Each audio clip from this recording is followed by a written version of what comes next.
Well, good morning. This one's for you, Scotty. I'm trying to smile, but usually I don't because I'm trying to think of what to say when I'm in front of the camera, and I'm not at my best when I'm trying to do that. So my brow furrows and I look really serious while I'm trying to think of what I'm saying. So anyway, welcome to episode 49. This one will deal with putting the front on the wheelhouse, the deck beams in the wheelhouse, and maybe the cabin top as well. I'm not sure if we'll get that far, but we'll have a look and see how it goes. So thanks for watching, and I hope you enjoy it.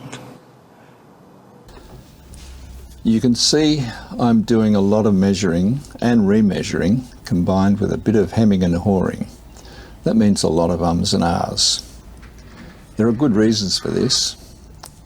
In the end, the boat has to look right with no glaring mistakes and unsightly angles. If this were a new boat, it would all work out okay and there will be no hard decisions to make.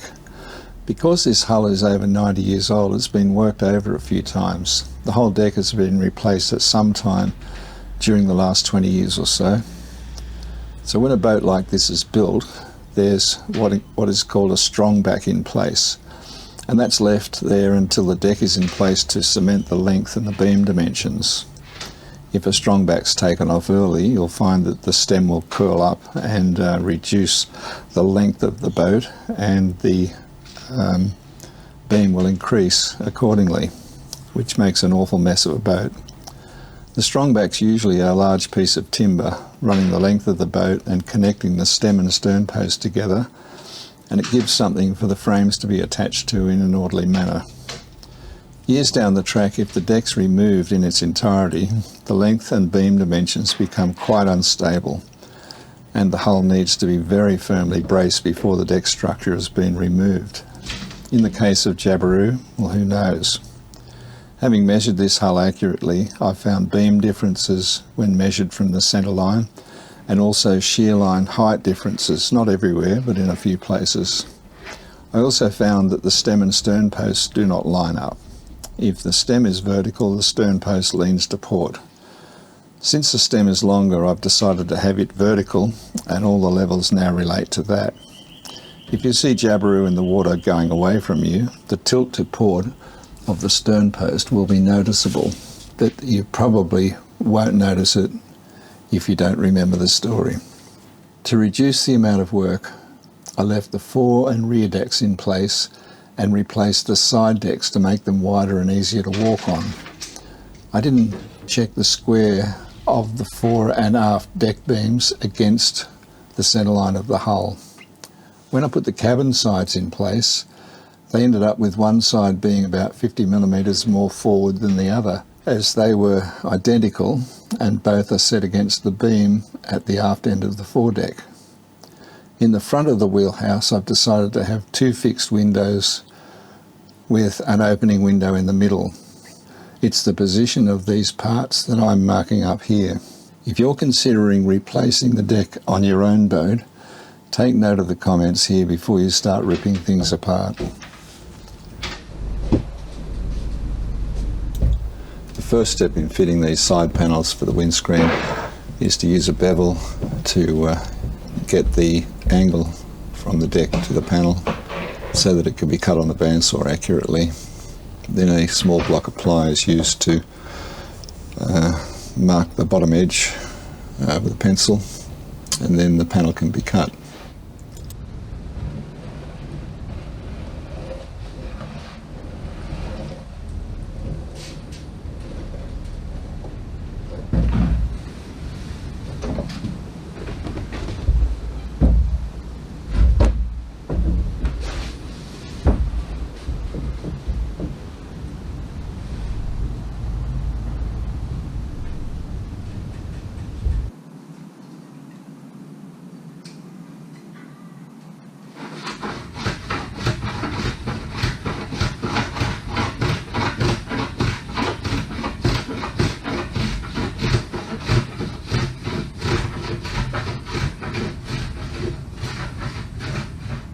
You might have noticed me planing concave and convex shapes, mostly with tapers so they fit the various parts of the cabin to the deck.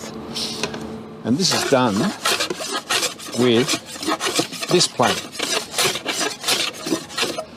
Now it's a compass plane, so it's got adjustments so that you can bend it up further and end up with a more convex shape, or to allow planing on a more bendy shape. And the only thing you've got to be sure of, and why I use this screwdriver rather than just my thumb and finger, is that it actually locks it up nicely. So this is an ancient tool, and I'm not sure that very many people would have seen one. There are probably people nodding their heads saying, yeah, I've seen one of them, I've got one of them, they're terrific. Anyone that's got one and has used it will say, yep, they are terrific. A compass plane is a great addition to have. Now, I've only ever seen one of these before in my life, and that belonged to a friend in boat building, Alan Moline, and we used it constantly on deck beams and fitting cabins and stuff like that. So I bought this one from the Guildford Tool Museum. It was on eBay, and I was very happy to get it. I think it cost $100, and it was $100 well spent. So now you know what I've been planing all those funny shapes with. So when you're not using it, it's a good idea to release. This is spring steel. So when you're not using it, it's a good idea to just leave it flat and gently lock it up so that it's not under stress all the time. So anyway, fantastic. This plane in particular had what looked like almost a brand new blade. So even though it's a very old plane, it probably hadn't been used that much. Although all the paint's worn off it on the surfaces where your hands go front and back. So maybe it has had a lot of use, and maybe that blade is new. Anyway, fantastic little plane. And there you go. If you need to do some deck beams or fit some cabins to camber, get yourself a nice compass plane.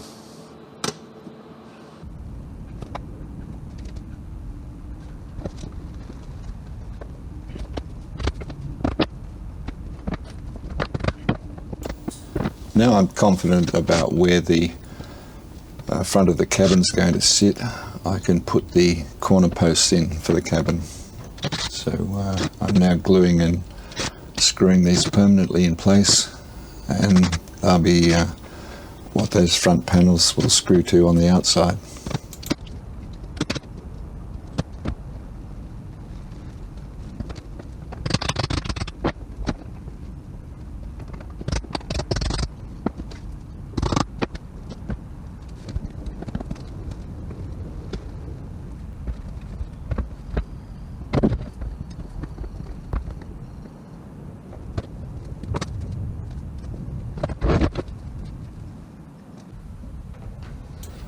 I'm now marking the inside edge of those outer panels. I've got to make sure, because it's an opening window in the middle, I've got to make sure that there is that those two edges are parallel.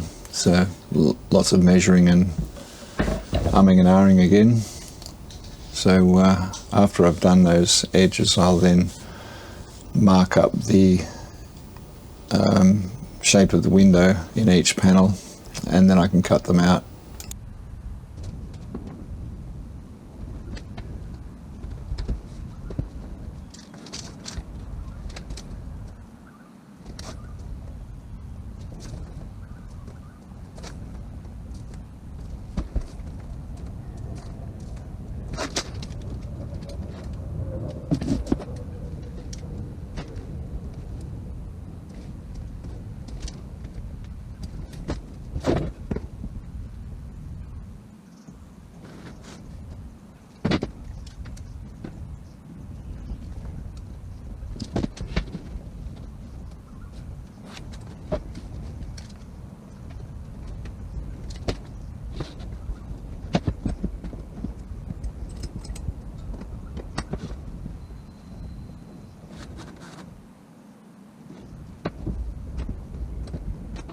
I've set up this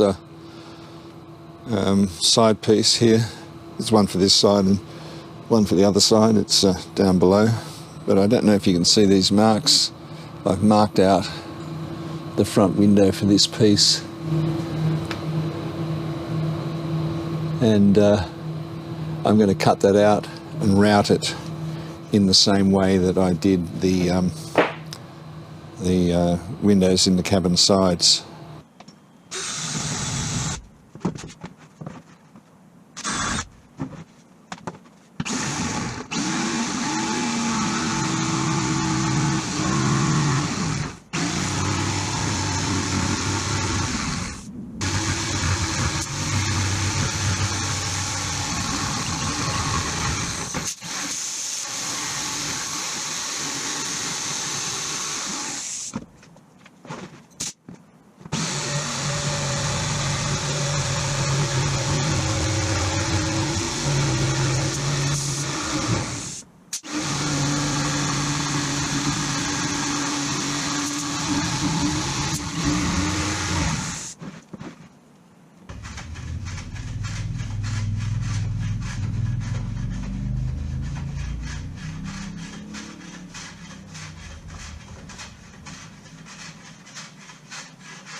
Where the window sits on it, it's a drain for the water. Now I've had to put these front windows aside because I can't finish the top until I've got some deck beams in for the roof, so I can fair the front of the window pieces in, and they're far easier to cut and plane before they've been glued in place, so I'm able to get them to the bandsaw and work on them and put them in the vise and plane them. So I'm now going to fit all the deck beams. I'm not sure if you can notice this or not, but I've notched all the cutouts for the deck beams on these side plates before I've glued them in place, so it just makes it easier to cut the notches and clean them up before I put them up on the cabin side.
Now I started fitting beams. I fitted the first one, and then I forgot that I hadn't actually shown you how I was fitting them.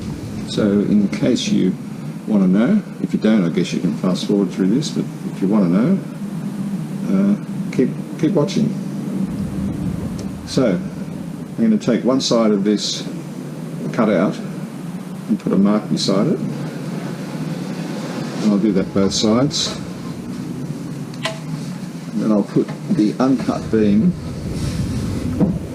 on top of that.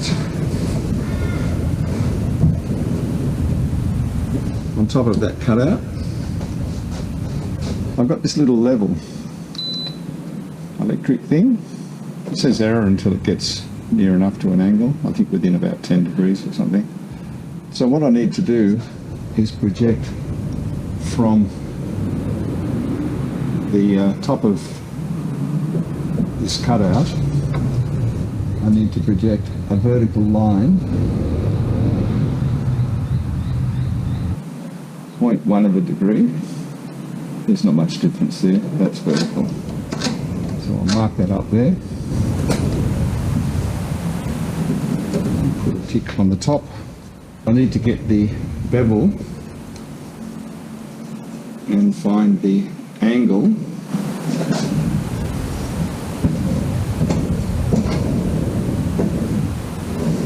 between the cabin side and the deck beam. And that's got to be pretty accurate.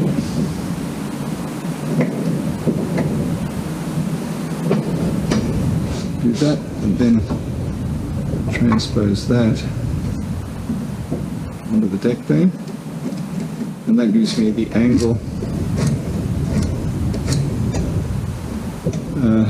at the top. That's going to be the end of the joint. So I've got to do that same thing the other side so that I've got a deck beam that's exactly the right length. Then the next thing I do, move it sideways a fraction so I can fit the end of the bevel down there. And I've got that leaning against the cutout there so that I can get that angle.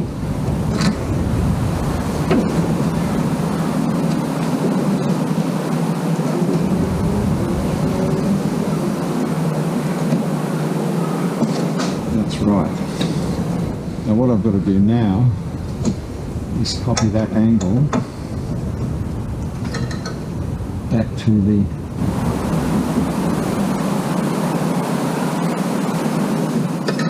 vertical line.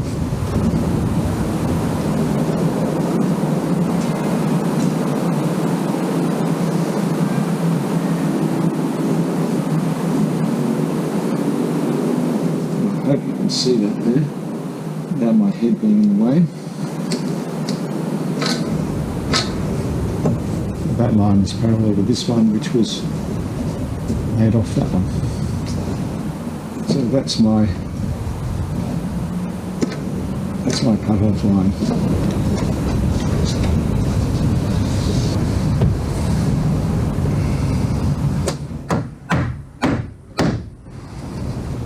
And there you are.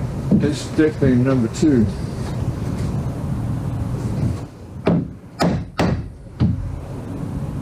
So there'll be a procession of deck beam fittings.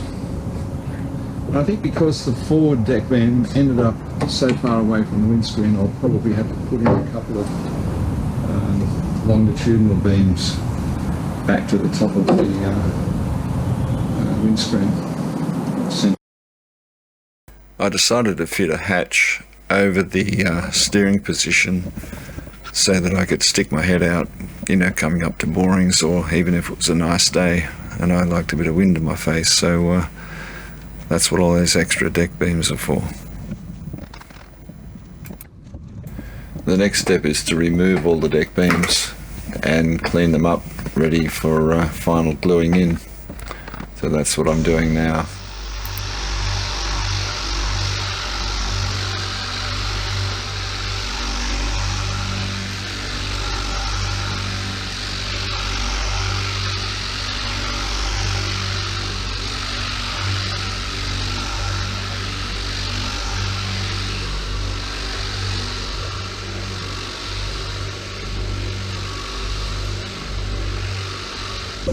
And what I didn't show with the forward cabin deck beams was that I routed a chamfer on each side of the lower edge of each beam so that it will look pretty when it's painted. So I'll show you that now, because I'm going to do all the wheelhouse beams in the same way. So I come up to, the chamfer comes up to about maybe 12 millimeters from the end of the beam where it enters a joint, so that there are all these neat little edges. So I'll start it up and show you.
Right, so these just need a little tiny bit of attention to those edges, but they'll get it when we sand it ready to paint it.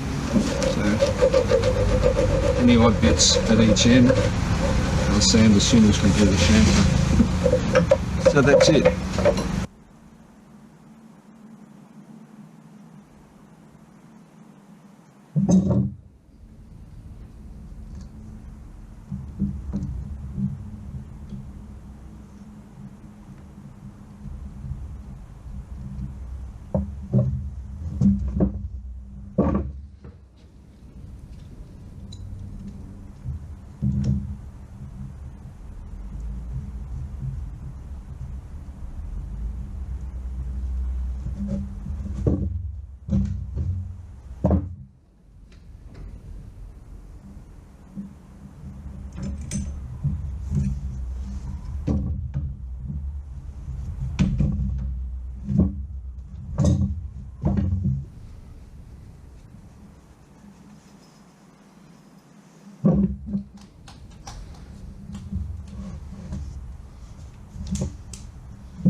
This is the final roof beam to be glued in place, so now is a good time to end this episode. The next one will include fitting the front window panels and getting the roof covering on. Thanks for watching, and I'll see you next time.